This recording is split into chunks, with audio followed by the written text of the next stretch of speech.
తులసి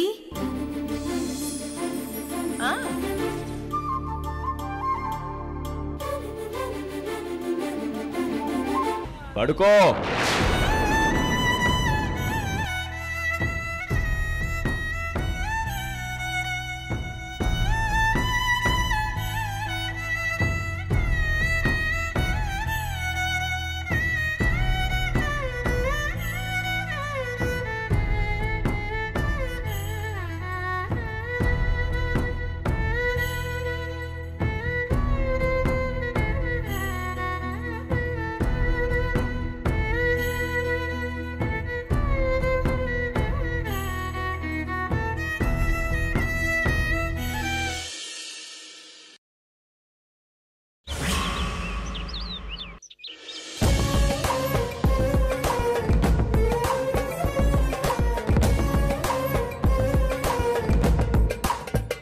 నందినమ్మా, coffee తీసుకోండి. ఏంటి తాయమ్మా, తులసి ఇంకా రాలేదా? డ్యూటీ టైం ఇప్పుడు కాదు కదమ్మా, కాసేపటి తర్వాత వస్తుంది. టైం డిసిప్లిన్ లో తులసి చాలా గ్రేట్ తాయమ్మా. తన డ్యూటీ టైం అప్పుడు మాత్రమే వస్తుంది. డ్యూటీ టైం ఫినిష్ అయిన వెంటనే ఒక్క సెకండ్ కూడా వేస్ట్ అవ్వకుండా వెళ్ళిపోతుంది.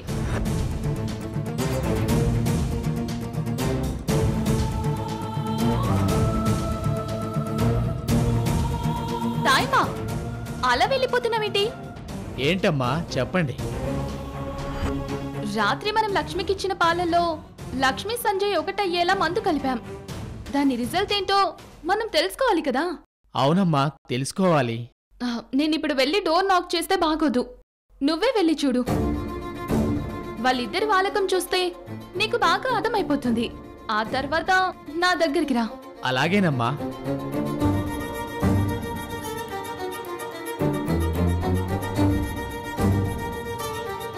ఖచ్చితంగా పాలల్లో కలిపిన మందు పనిచేసి ఉంటుంది. సంజయ్ లక్ష్మిల ఫస్ట్ నైట్ జరిగిపోయి ఉంటుంది.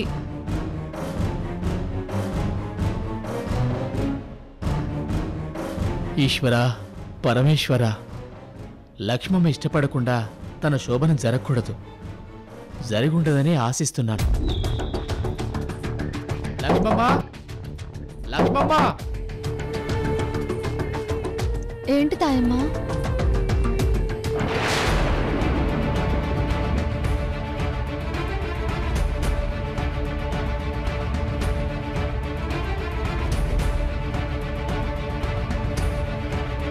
కాఫీ తీసుకోమ్మా.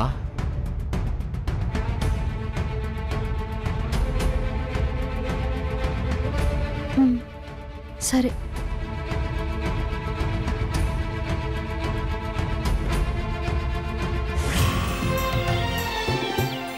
లక్ష్మమ్మ సంజయ్ బాబుల శోభనం జరగలేదు. ఆ దేవుడే కాపాడాడు. కానీ శోభనం జరిగిందని నందినమ్మతో చెప్పాలి, లేదంటే మళ్ళీ మళ్ళీ మందు కల్పిస్తుంది.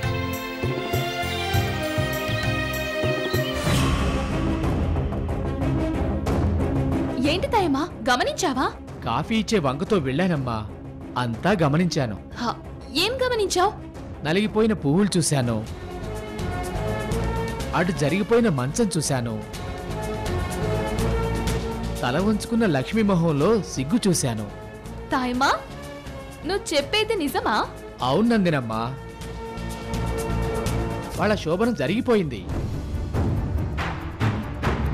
లక్ష్మమ్మ సంజయ్ బాబు కలిసిపోయారు. మీరు కోరినట్టే తొందరలోనే లక్ష్మమ్మ పన్నంటి బిడ్డను కని మీ చేతుల్లో పెడతారు. వెరీ గుడ్ తాయమ్మా, చాలా మంచి వార్త చెప్పావు. లక్ష్మి చెప్పబోయే ఆ వార్త మూలంగా ఇంకా తులసిని రెచ్చగొట్టాలి. ఎలాగైనా లక్ష్మిని దక్కించుకోవాలని చూస్తున్నా తులసి కొడుకు జ్యోతి గుండె పగిలి చావాలి. తులసికి పుత్రశోకం మిగిలి జీవితాంతం ఏడుస్తూ నరకం అనుభవించాలి.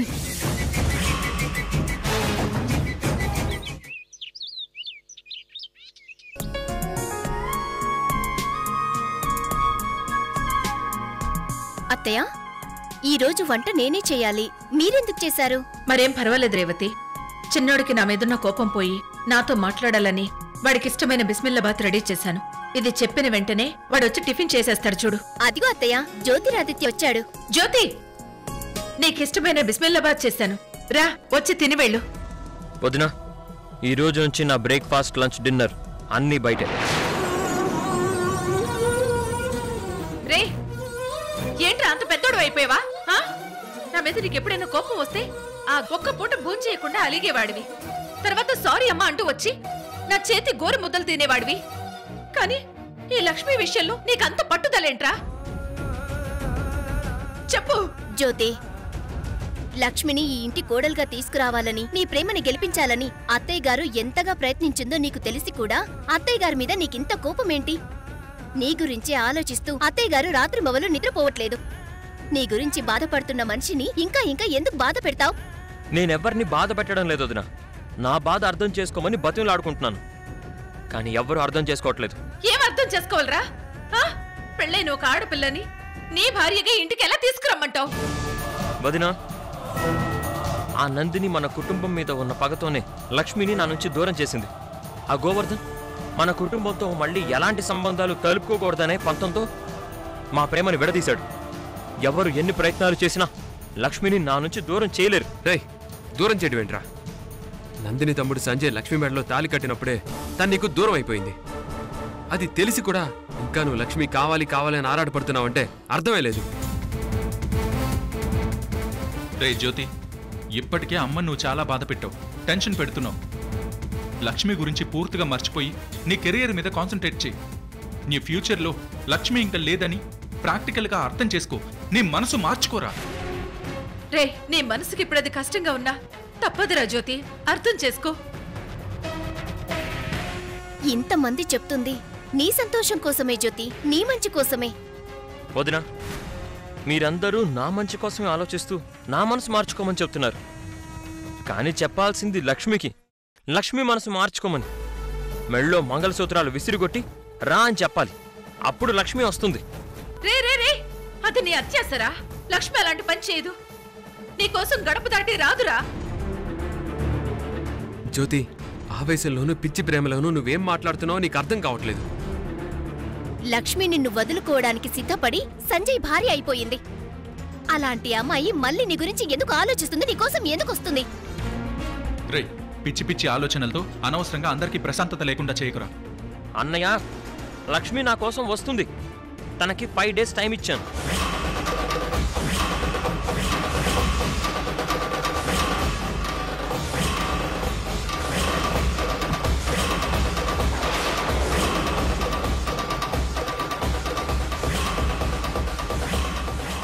ఆ 5 రోజులు గడువు అంటున్నాడేంటి? ఇదేం ట్విస్ట్?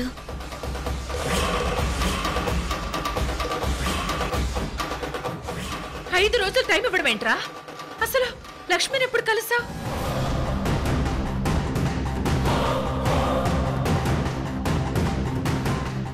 తనతో ఫోన్లో మాట్లాడమే తప్పు అని నిన్ను దండిస్తుంటే ఏంట్రా ఇది?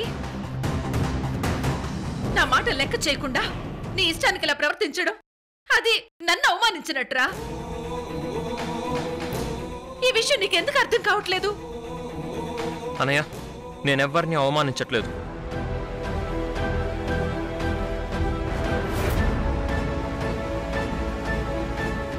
మీ అందరి తర్వాత నా జీవితంలో ఒకే ఒక్క సంతోషం లక్ష్మి మాత్రమే.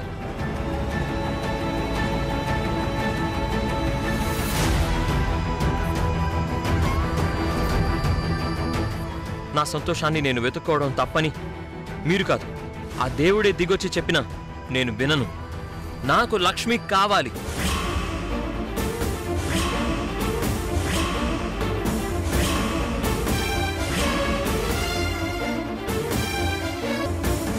జ్యోతి, నువ్వు మంచి చెడు తెలిసిన వాడివి, ఇంత మూర్ఖంగా ఎలా మాట్లాడుతున్నావు?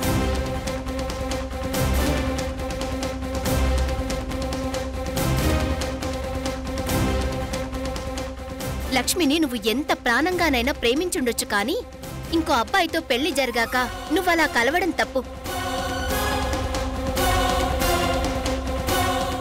నీకోసం తను రావాలని నువ్వు గడువు ఇవ్వడం అంతకన్నా పెద్ద తప్పు. వదినా, లక్ష్మి నాకు ఎక్కడ దక్కదేమోనని ఆ రోజు ప్రాణాలకి తెగించిన వాణ్ణి. అప్పుడే నేను ఎంత నరకం అనుభవించానో మీరందరూ కళ్ళారా చూశారు.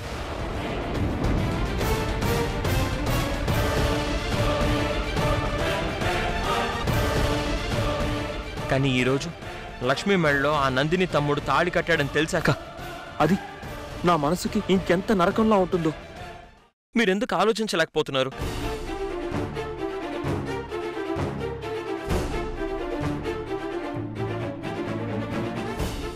లక్ష్మిని నేను ప్రేమించినప్పుడే లక్ష్మి నా సొంతం అనుకున్నాను.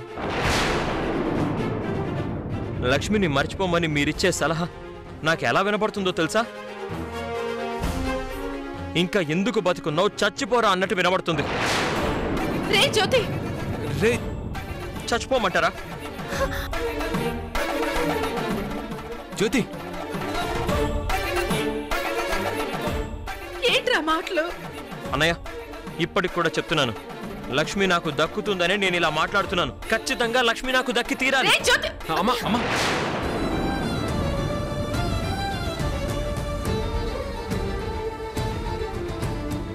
అన్నయ్య, ఆమె కోపాన్ని ఎందుకు కంట్రోల్ చేసుకోవడం? కొట్టమని చెప్పండి. రే నోరు మీరా. నువ్వు సంతోషంగా ఉండాలనే అమ్మ కోరుకుంటుంది, కానీ నిన్ను బాధ పెట్టాలని ఎందుకు చూస్తుందిరా? చివరి నిమిషంలో లక్ష్మి తీసుకున్న నిర్ణయం వల్ల లక్ష్మి నీకు దూరమైందే కానీ అందులో అమ్మ తప్పే ఉంది. అప్పుడు ఆమె తప్పు లేదన్నయ్య. ఇప్పుడు నేను లక్ష్మిని కోరుకోవడమే చాలా పెద్ద తప్పు అని ఆవిడ నన్ను అడ్డుకోవాలని చూస్తుంది. అందుకే నేను తనతో మాట్లాడడం మానేశాను. రే జ్యోతి, నీ ఆశలోనూ ఆరాటంలోనూ న్యాయం ఉంటే నిన్ను నేను సమర్థించేదాన్రా.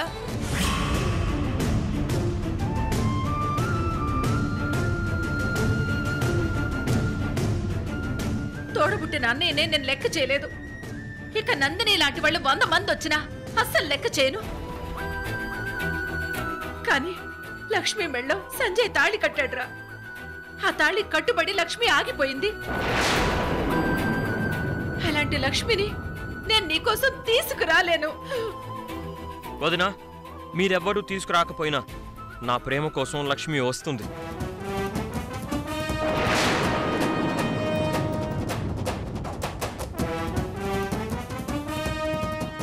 గడువులోపు వచ్చిందా సరే, లేదంటే నేను ఎలాంటి డెసిషన్ తీసుకున్నా ఆశ్చర్యం లేదు. రే జ్యోతి, జ్యోతి, జ్యోతి, జ్యోతి. రే.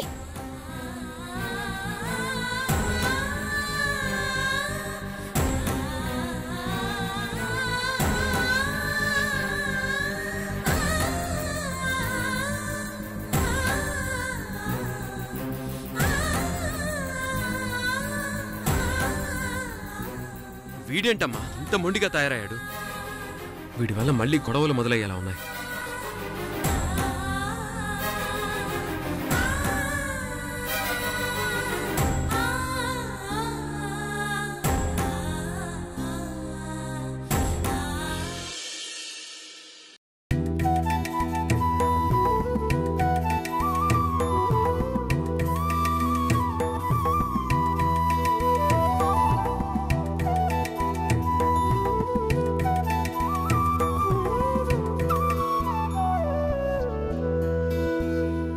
మనతో ఏదో ముఖ్యమైన విషయం మాట్లాడాలని తులసి వదిన మనల్ని గుడికెందుకు రమ్మందండి? ఇంకా దేని గురించి అయి ఉంటుంది? మన అమ్మాయి ఝాన్సీ గురించే అయి ఉంటుంది. ఈశ్వర్తో గొడవ పడిందో, ఏకంగా తులసితోనే గొడవ పడిందో, అలాంటి విషయమే అయి ఉంటుంది. డాడీ, విషయం ఏంటో తెలియడానికి ముందే అక్కే తప్పు చేసిందని ఎందుకు మాట్లాడుకోవాలి? అది నిజమేనే. కాసేపట్లో వదినొస్తుంది కదా, తెలుస్తుంది.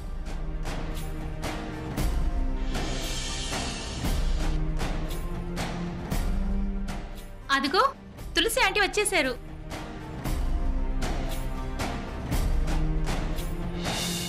నమస్కారం అండి.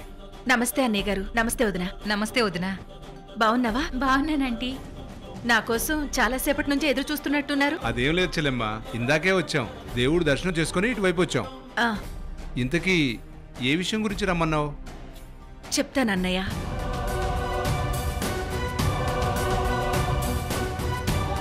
ఝాన్సీ తల్లిదండ్రులుగా ఈ విషయం ముందు మీకు తెలియాలి, తర్వాతే ఝాన్సీకి తెలియాలి. మీరేం చెప్పబోతున్నారా అని కంగారుగా ఉందొదినా. ఇప్పుడిప్పుడే తన కాపురం చక్కబడుతుందని మేం కాస్త మనశ్శాంతిగా ఉన్నాం.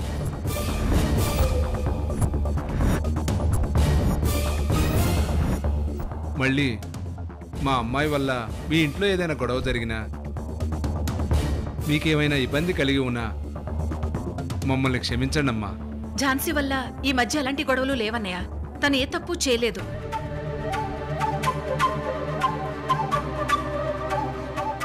ఝాన్సీ ఈశ్వర్ల దాంపత్య జీవితం గురించే ఒక ముఖ్యమైన విషయం మీతో చెప్పాలి. తన తప్పేంటో మా అమ్మాయి తెలుసుకుంది కదా వదినా. నీ మీదున్న కోపం పంతం పక్కన పెట్టి ఈశ్వర్తో మనస్ఫూర్తిగా కాపురం చేయడానికి ఒప్పుకుంది. వాళ్ళు సంతోషంగా ఉన్నారు కూడా. ఇంతలోనే ఏమైనట్టు?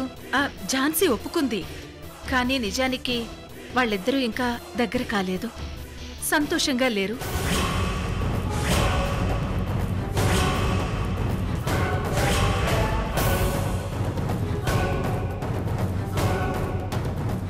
అదేంటమ్మా? వాళ్ళ ఎడబాటుకు కారణం నేనే.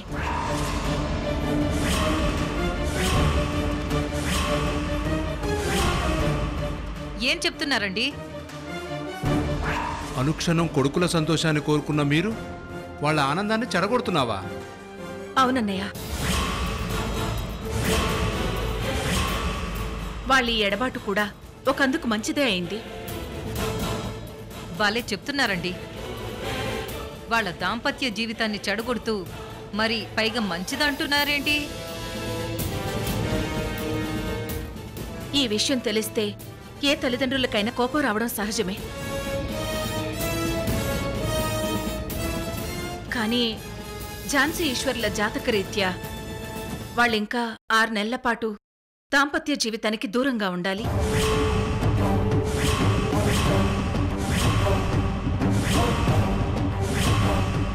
అలా కాకుండా ముందే వాళ్ళు దగ్గరైనా ఝాన్సీ తల్లి కావాలని కోరుకున్నా అది ఝాన్సీ ప్రాణాలకే ప్రమాదం.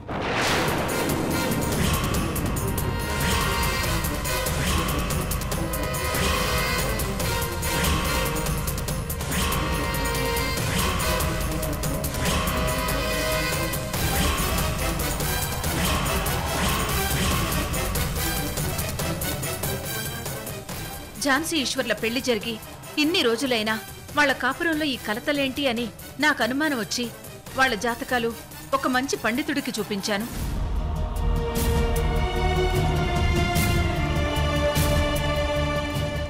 ఇలాంటి దోషం ఉందని ఆయనే చెప్పారన్నయ్య. అది నిజమో కాదు అని మరో సిద్ధాంతిని కూడా కలిశాను. ఆయన కూడా అదే చెప్పారు. కావాలంటే మీకు తెలిసిన పండితులకు కూడా చూపించండి. భలే దానివి చెల్లెమ్మా. పిల్లల బాగోగుల గురించి నీకన్నా ఎక్కువ ఎవరు ఆలోచిస్తారు? కానీ ఇప్పుడు మనం ఏం చేయాలి? ఈ విషయం అమ్మాయితో చెప్పి 6 నెలల పాటు దూరంగా ఉండమని చెప్పాలి కదా. నేను చెప్పినా మీరు చెప్పినా ఝాన్సీ కొట్టి పారేస్తుంది, నమ్మదు. మరి ఎలా చెప్పాలమ్మా? చెప్పించాలన్నయ్య గారు. 5 ఏళ్లకొకసారి రిషికేశ్ నుంచి ఒక గురువు గారు ఈ సిటీకి వస్తుంటారు. ఆయన ఈరోజు ఈ గుడికొస్తున్నారు. ఆయన దగ్గరికి ఝాన్సీ ఈశ్వర్లను తీసుకొచ్చి ఆ గురువు గారితో చెప్పించాలి. ఆయన జాతకాలు చూడకుండా అరచేతిలో నిమ్మకాయ పెట్టి మొహం చూసి చెప్తారట. ఆ గురువుగారు కూడా ఈ విషయమే చెప్తే అప్పుడది అందరికీ, ముఖ్యంగా ఝాన్సీకి నమ్మకంగా ఉంటుంది. ఆ గురువుగారి గురించి ఝాన్సీతో మీరే చెప్పి తీసుకెళ్ళాలి. అలాగేనమ్మా, మంచి ఆలోచన. కోపంలో కొంచెం గట్టిగా అరిచాను, క్షమించొదినా. మరేం పర్లేదండి. మీరు బయలుదేరండి. నేను దేవుడికి దండం పెట్టుకుని వెళ్తాను. అలాగేనమ్మా.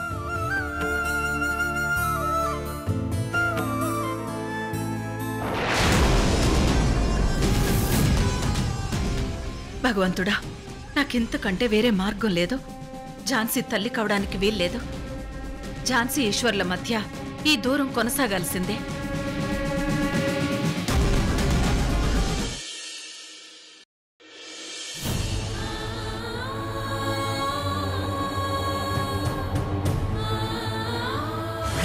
ఇక్కడ ముద్దు పెట్టాడో.